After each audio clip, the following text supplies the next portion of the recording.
Alors ici, j'ai des parallèles. On me dit qu'ils sont parallèles. Et ils sont coupés par deux séquences. Comme on a vu tout à l'heure, je pourrais m'imaginer que cette séquence-là, si je la poursuis très loin, et cette séquence-là ici, si je la poursuis très loin, je me retrouverai avec une série de 1, 2, 3 triangles. Eh bien, ce qu'il faut réaliser, à la lumière de ce que je vous ai dit tout à l'heure, c'est que si je prends ce petit bout-là, sur ce bout-là, ça va faire la même chose que ce bout-là, sur ce bout-là. C'est les côtés correspondants. Ça, là, c'est un théorème qui est tout le temps vrai. C'est un énoncé qui est tout le temps vrai. Puis avec ce que je vous ai montré, ça veut dire que de ceci, amusons-nous un petit peu à interchanger des choses puis voir ce qui se passe sur le dessin. Je vais interchanger ces deux-là. Dans une proportion, je peux faire ça. Mesure de EF sur la mesure de ST, ça devrait être encore égal à la mesure de DE sur la mesure de RS. Allez voir sur le dessin ce que ça signifie. EF sur ST est égal à DE sur RS. Ça demeure vrai. Dans le fond, l'idée, c'est pourvu que vous preniez des côtés correspondants et que vous faites vos proportions, ça va toujours fonctionner. Exemple. Un exemple d'application. Quand je vais appliquer ça, ben, c'est lorsque il va me manquer une information. Ici, là, en passant, on parle du théorème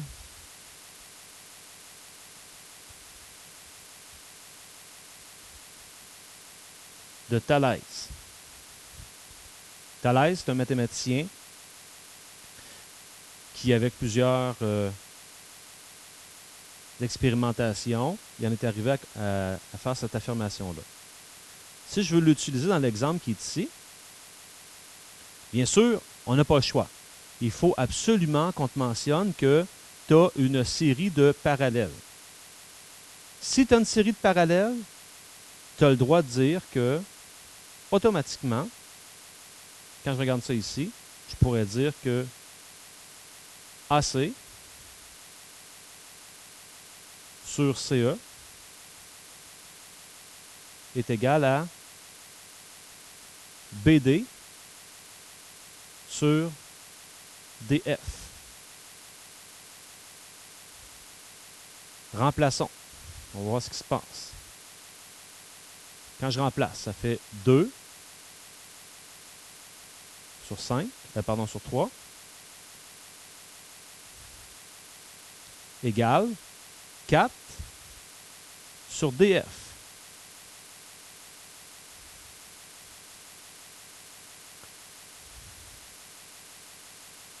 Quand je fais le calcul, ça fait 3 fois 4 sur 2, ça me donne 6 cm.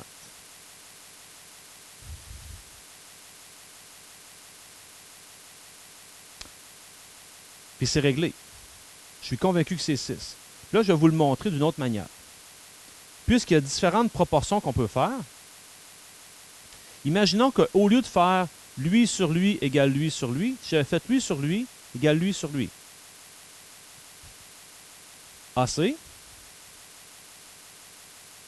sur BD, celui-là qui est en face, devrait donner la même chose que CE sur DF.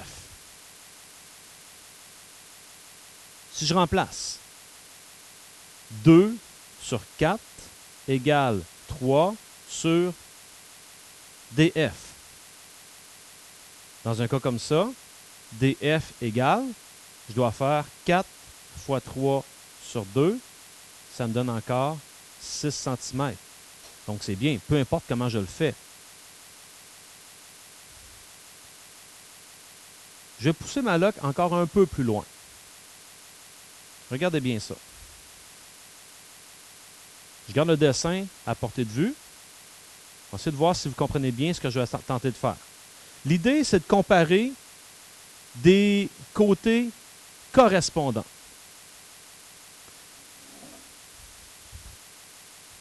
AC sur AE. Regardez le dessin. AC sur AE. Ça devrait être égal à quoi? Laurie? Comment? Laurie, es-tu ici? Laurie, c'est toi?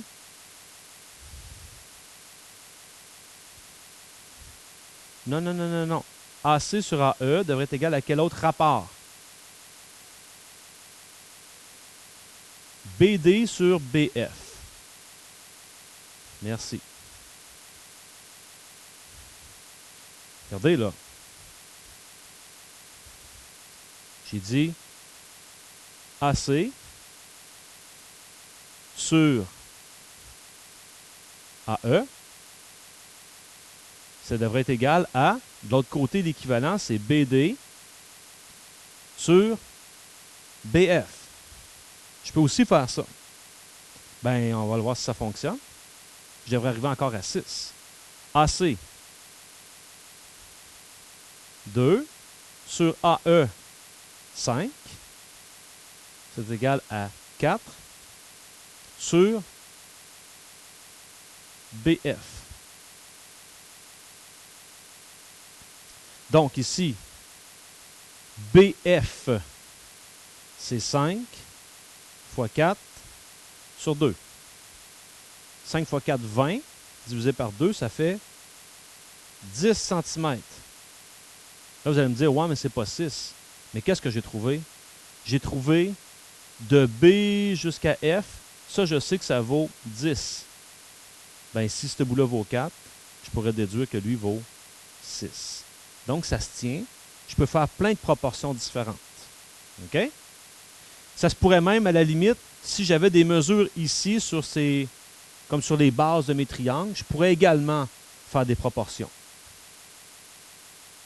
Donc, c'est pas plus compliqué que ça. C'est un théorème qu'on peut utiliser.